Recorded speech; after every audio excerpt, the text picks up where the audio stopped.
Howdy y'all, Fuzzy Biker here. We are in one of the magic back rooms at Baxter Cycle. Look what we have today. I have really been wanting to do a video of this when they got it in just a couple days ago. Triumph Thruxton RS Chrome. And it's a real beauty. I mean, it is just a amazing example of one of these. All the Thruxtons, every single one of them are just gorgeous. 104 horsepower, I think, 304 horsepower. 83 foot-pounds of torque, that's about 113 newton meters, 434 pounds. I believe that's dry. It's a special edition. We won't be able to ride this. Limited edition bike. It's the Chrome model. It's a 1200cc inline twin, liquid cooled, 4-valve per cylinder, single overhead cam, fuel injected.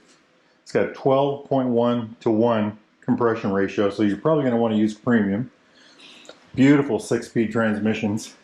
This is the 1200 HP motor, and these motors have 20% less rotating mass, so they spool up a lot quicker. That's where they get that extra horsepower, I believe. When you ride these, you really notice it's kind of a really bizarre thing. They have an incredible amount of torque. You know, the first thing you notice right off the bat is the torque, and then when you go to spool it up, it goes right to the top, right to the red line, you know. Well, let's start with the brakes. Brembo M50s, the four piston caliper, radially mounted, 310 millimeter full floating disc. It's a dual disc setup. There's 2 discs. The thing about this is it's a one-piece chunk of metal, and a lot of people think that's for strength, and it is. But the big thing that does is, with a single chunk of metal like that, as this all heats up, the heat dissipates more evenly, you know, faster, better. And that helps a lot with brake fading and things like that if you're riding that hard. The rims on this are aluminum. The front tire on this is a 120/70 17. These are 17s front and rear. And I think these are Metzler Racetech's K3s, I believe. Yeah, I'm pretty sure that's what they are. Oh yeah, right there. Racetech K3. And just look at that. Just wow, wow, wow. That is some rubber, isn't it? Ooh, that feels good, my friends. I think I already said it. Aluminum rims, you know, less inertial mass on the front. The smaller tire, inverted forks. These are Showa forks, inverted. They're 43 millimeters, 4.7 inches of travel. That's about 120 millimeters. And the thing about these is they're fully adjustable. And of course, they're the Showa. They've got this texture to them. They've got this beautiful machining. All the little details. Of course, you expect that with a Triumph. All the little details are just right there. Just a real wow. You know, look at the tops here. This is where you do your adjusters on each fork. There's an adjuster down here, and I'm going to have to learn what that's for. This one down here, if y'all know what that is, post L and H, it says. If you're good enough to use something like this, you would definitely appreciate this. I mean, this is the kind of bike that it would take a month of Sundays just to figure out how to ride it, you know. Just an amazing, amazing motorcycle. I mean, we're just on the front. And you know, look at this little mini fender, and then I love these guards over. I always point those up. These little guards over the forks. Every fork should be protected like that.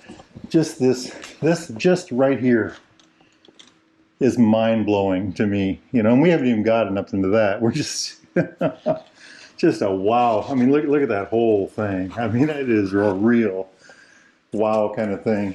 Let's jump to the back. I think the suspension travel on the rear is 4.7 inches. That's 120 millimeters again. But here now we've got these Öhlins. These are also fully adjustable. I mean, that is a real premium product. And I think that's what the difference, that's what the RS brings you, is this amazing suspension and brake combination. Just phenomenal, phenomenal. Swing arm is full aluminum. Check that out. The swing arm on this thing is just a piece of work, piece of art. Can you all see any of that?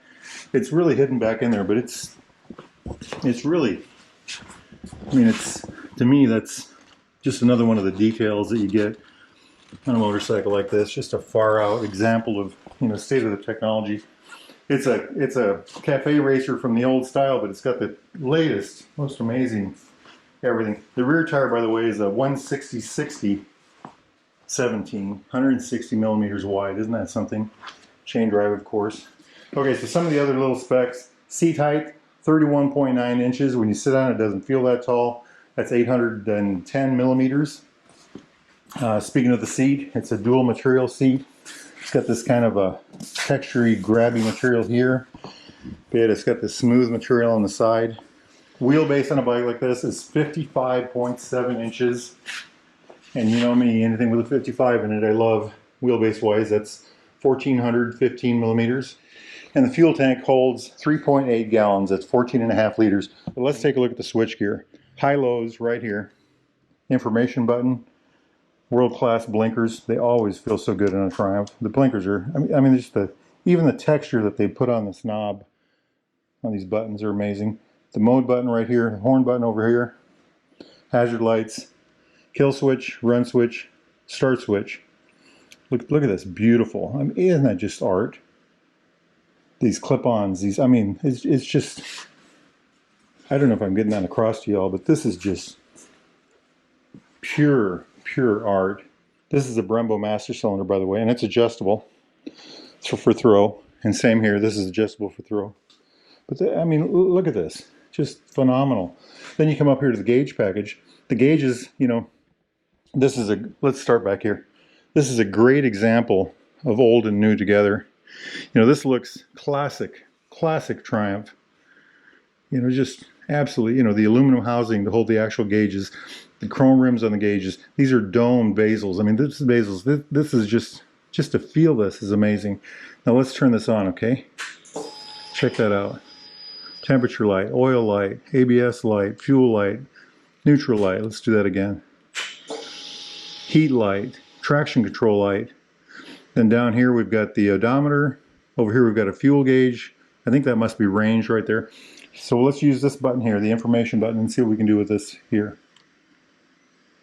Trip 1, trip 2, miles per gallon. That must be the average miles a gallons at this point. Time, traction control on and off. Haha, you can turn it off. Then over here is the fuel gauge. I'm assuming that's range. And we're going to use the mode button now. And let's see if we can change these values down here. See where it says road, sport, rain, road, sport. Absolutely gorgeous. Backing off of that, you know, this beautiful polished, that is polished, you know, triple tree. I mean, all the hardware, every little piece is just perfect, as you would expect from Triumph.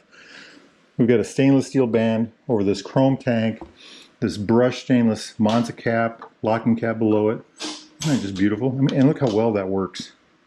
Phenomenal. Coming over here, see this Triumph? That is all raised. Absolutely beautiful, beautifully done, just gorgeous. Wow, I'm just blown away by this thing. You know, the details. I mean, look at this. These headlight mounts, the chrome rings, the, you know, just wow, everywhere. The little light down here, let's turn that on. See the little light down here, it says Triumph, and then that Triumph shape, the little Triumph symbol in the center. Just a gorgeous, gorgeous machine. The bar end mirrors, I mean, it's just, you know, we've only begun. We've only talked about this and this and this now. Jumping down to the looks of the engine. This looks classic Triumph all the way. The pipe sticking out. The finned heads with the angular shape here, the Triumph heart, the points cover. Of course, it doesn't have points under there anymore. You know, it looks like it has a pre-unit transmission. Of course, this is actually a chain cover, and I think the brake reservoir might be underneath there. The master cylinder's right here. Notice the protectors on them. You know, this looks like a full oil tank, but it's actually a side cover. Over here, looks like carburetors. Looks like old monoblocks, you know, like the old cafe racers would have had. Brass on the top, all the little detail there. This is actually a fuel-injected bike. These look like air cleaners, you know. Just phenomenal amount of work. Phenomenal. I'm absolutely in love with these things. This is a true dream bike. I would love to have one of these in my garage.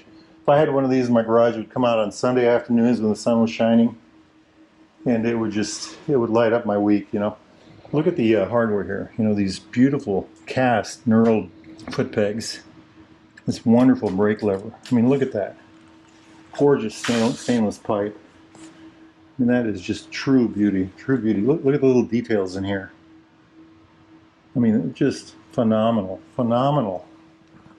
I love it. I love it. You know, I wish I knew what these were supposed to symbolize. I'm guessing cooling, but You know, look at the shifter lever. I just love these shifter levers. You know, everything's cast. Everything is just perfection. Even the kickstand. It says Triumph on it right there. I've never noticed that before. Beautiful, just beautiful. This is one of my all-time favorite Triumphs. I've said I've only ridden these a couple times. We can't ride this one because it's a special edition. But, you know, look at this little hook here. Anyway, I'm going on. If you are interested in a motorcycle like this, a new or used Triumph or Royal Enfield or British classic motorcycle of any type, or accessories or apparel or any of those things, get yourself over to Baxter Cycle in Marnie, Iowa, or get to baxtercycle.com. They've got an amazing collection of everything you could ever imagine on there, and they ship the same day. They can help you out with something like this. Absolutely beautiful motorcycle. Now, if the weather's nice where you're at, get out and ride, my friends. Wahoo!